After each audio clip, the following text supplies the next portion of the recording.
Anime Last Stand recently got hit with a huge rework to all the meta traits in the game, and I think it's important that you know who is still good, so I'm going to be making a tier list in this video. If you enjoy, maybe subscribe or leave a like, because these videos do get a lot of dislikes. Anyways, let's get into it. Alright, let's get started with the actual list here. Let me preface this again by saying every unit on this list is somewhat meta viable. None of these units are bad, and if a unit is missing from this list, it is because they are not at the top of the game right now, okay? So pretty much all of these units here are very good. Anyways, let's get started with the farms. So I think Yojin is going to be the best farm pretty much always, unless you need the extra range buff from Idle. Otherwise, these farms, I'd say normal speed cart is better than the exotic one, but either way you always want to go for either Yojin or Idle, depending on if you're doing story or infinite. Next we've got Griffith, and for a while he was actually one of the better supports in the game because he's a full AoE hybrid slow, but with the Naruto update we did get Pain, and Pain is pretty much just a better version of him, with more range and more overall DPS. So I'd say Griffith is still really good, but Pain is just kind of one tier above him. He's a lot better in range and damage. Next we've got Shadow Tanker, and I do have a video on this unit and how I think he's really underrated. Starts off as a full AoE hybrid cripple with pretty good damage. So I think he's actually really good, really underrated. I'd say he's amazing, not the top of the meta. He is still situational and trait dependent, but he can do some crazy stuff in progressive modes. Shark Ninja, I'm gonna go ahead and say he is pretty good, but he is not very meta, because he is only ground and line AoE. He does have slow, that's very good, but his damage is kind of mediocre compared to some other units with the new trait changes. He used to be really good, but now there are units that definitely out-damage him. And especially because he's only line AoE, he is pretty impractical and ground only. Then we've got Naruto, which pretty much suffers from the same thing but doesn't have slow, so he's still good for ground damage and line AoE, but he is just kind of outshined by a bunch of other units. Moving on to all the Kaiju units here, we're going to start off with Axe Princess Shimiya, I think her name is, or Shimiya. So we're going to go and throw her in good. She is pretty much only ground, she's a circle AoE, she doesn't have an effect or anything. She does some good damage, but I don't think she's too practical compared to the other units on here. I know a lot of you may be sad that I put her low, but she doesn't have anything that she specializes in, she's just a damage unit, and it's not too high. Next we've got Division Captain, and he is going to be one of the meta early game units in progressive modes. He's very cheap, he has bleed, he has good damage, he's hybrid, he's a 4 placement, so Shinigami is going to be probably the best trade on him. He's very good. And then Division Captain is going to be a late game only unit. She's going to cost 20k to place, but she is meta for when you get her.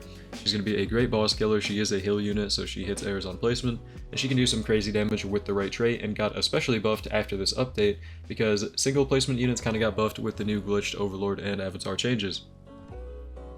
Next we've got Kafka, or Monster number 8. This is going to be another meta unit. All the Kaiju units up here are still pretty good, and this unit is going to be a meta late game infinite unit again. He's going to be a super expensive unit, but he is ground only, he does not have any hybrid potential, and then also he has the stun ability on placement, or stun passive on placement, so he can be used in progressive modes, but he's mostly going to be an infinite high damage ground unit. Next we've got Hei, and Hei is going to be, I'd say she's honestly kind of falling off. She's going to be decent. She's a full AoE hybrid unit, and she does some okay damage, but she's definitely getting power crept by a lot of the new units here. Next we've got Butterfly Breather. I think she's really good. I think she's amazing. Her poison can do some crazy damage, especially after the trait reworks. It really doesn't need glitched or avatar to do good damage, and I think it is definitely worth picking up if you haven't gotten her already. Next we've got Tatsumaki, which I think is another unit that is kind of getting power crept with the most recent updates. She is still really good for early airs and stuff, but I think she's kind of outshined by a lot of the new units, with Law and Freerin being the main ones. I think she's great, she's amazing, but there are definitely some better options now for heal units on placement. Next we've got Rengoku. This is going to be a meta unit, probably for the story mode mostly. I don't know how his damage really, it kind of falls off in infinites, it doesn't really hold up too well. But he is insane for progressive modes, he's very cheap, he's immediately hybrid with good damage. And yeah, this is just a great unit, definitely try and get him from the demon capsules if you don't have them. So we've got Gas, or Smoker. This is going to be a decent unit. Honestly, I don't think he's too good anymore.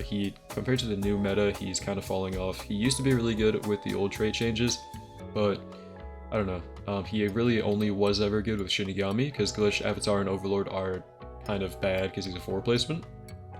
And with the new glitch changes of making him a 1 placement, it's going to be even worse. I think he's just kind of decent right now.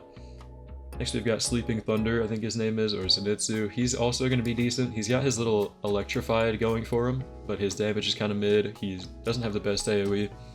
I don't know. This is another unit that's kind of falling off in the meta, but if you need an electrified support, you can still use them. Next we've got Water Breather, which another one I think is going to be only pretty decent. He can do some good damage. He's going to be... Also, let me move him around appropriately. So I think Gyu is going to do some good damage. He is a full AoE bleed unit, but he's a little bit expensive, and he is only ground. So that kind of... I don't know, there are some better units on this list, which I'm going to go and grab her now. Nezuko is just pretty much going to be a better version of Gyu. She's going to be full AoE, bleed and burn, and hybrid. And she's a little bit expensive, but not too bad. So I think she's kind of just a better version of Gyu. I'd say she's probably up here in terms of her damage and overall usability. She's actually pretty good. Next we've got Grand Green Witch. This is going to be a decent support. She does have, I think, the stun passive later on, and also freeze early on. So you can kind of get both if you want.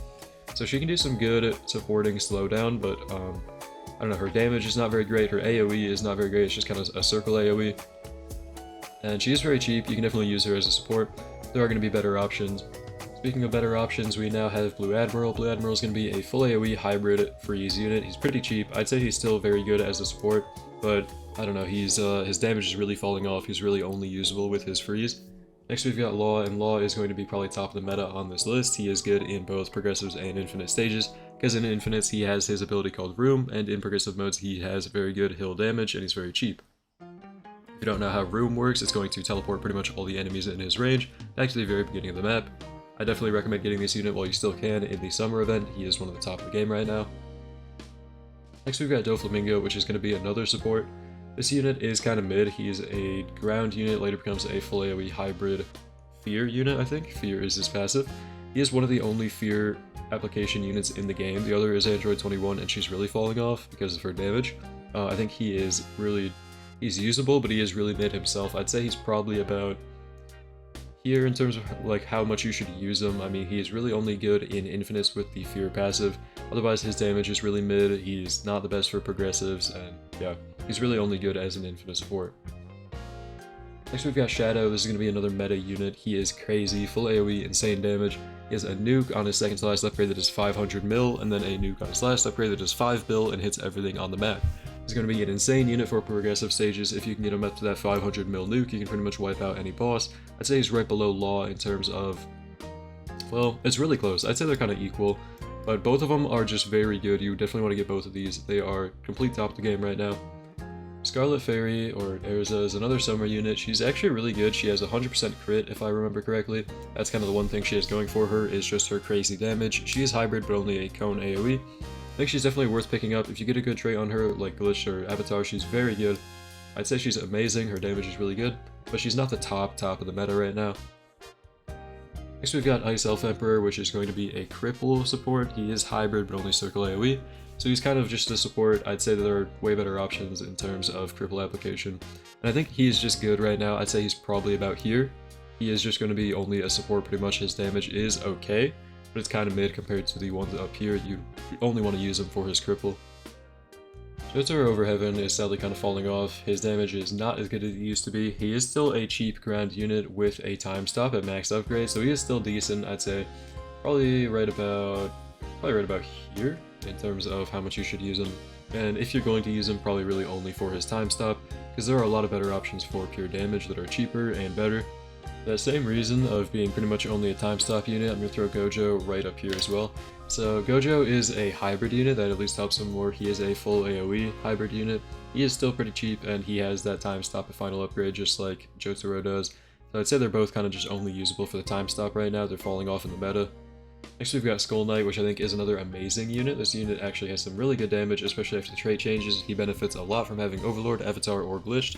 He's a full AoE hybrid unit with crazy damage, and he's pretty cheap. I'd say he's probably right about here. I'd say he is... I don't know, I think Shadow Tanker is still more usable in some situations for progressive stages mostly, but Skull Knight is still really good. Oh man, if you've played the game for a while, you know where this is going. Guts is going to be in the meta, of course. It's probably towards the top of the meta. This is a Hemorrhage full AoE hybrid unit. He is a little bit expensive, but they made him more usable after the trait changes, because you used to only be able to use him if you had Glitch or Avatar, because he was such a dot-heavy unit. They made his overall damage and scaling a lot higher, and then also less reliant on traits like Glitch or Avatar, so you can use him with anything like Overlord and All-Seeing, Entrepreneur. This unit is still going to be really good regardless. Next we've got Saitama. This is going to be another full AoE hybrid unit. He is going to be really expensive though, and on final upgrade he does have a nuke. The nuke is going to be worse than Shadows overall, but it is still very good. I'd say he is probably towards the top of amazing. He's not meta anymore, he's kind of falling off compared to the other options up here, but he does still have really good damage and his nuke is still useful. Next we've got Animated Crow or Itachi. This unit is another amazing unit. I think he has some really good damage with the right trait. His dot scaling is really high, he has Black Flames, which is going to do some crazy damage. He is hybrid, he is cheap, and yeah, he's only a cone AoE though, so I don't know, there are better options up here for damage, but his damage is still really crazy. Next we've got White Grim Reaper. This unit is going to be one of the most unique in the game because you have to actually be in his little robot to attack. I think he's decent, but like actually viable in a tower defense, you kind of have to chase them down. I don't think he's that good.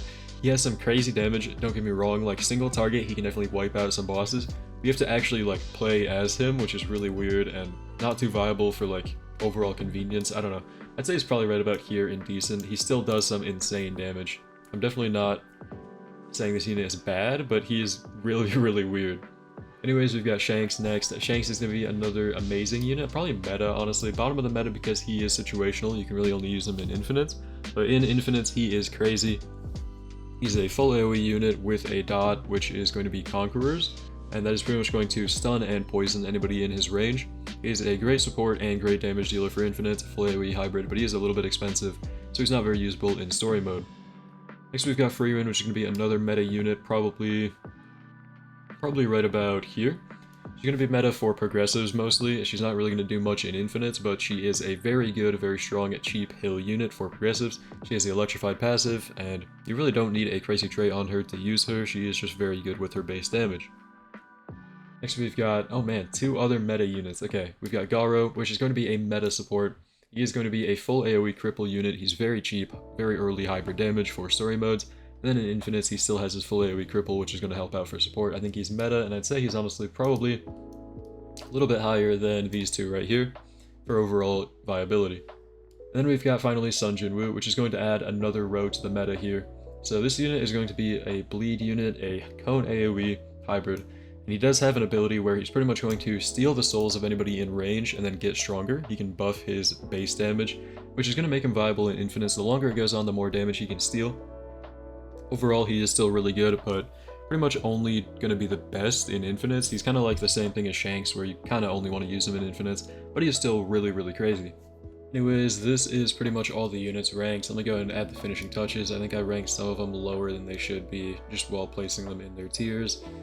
Yeah, but closing thoughts and like more info on why I made this list to begin with is that some dot units kind of got buffed with the trait rework, so Rengoku is more usable without having glitched their avatar, Shanks, Sun Jinwoo.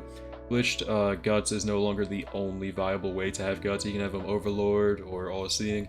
They pretty much just made dot units more balanced and overall more usable, which is really nice. They also made one placement units kind of benefit from this update because units like Kafka and Division Captain, how they're only going to be a one placement max, they're going to benefit a lot more from how Avatar and Glitch now work, how Glitch is now going to be a one placement only, and give them more damage overall.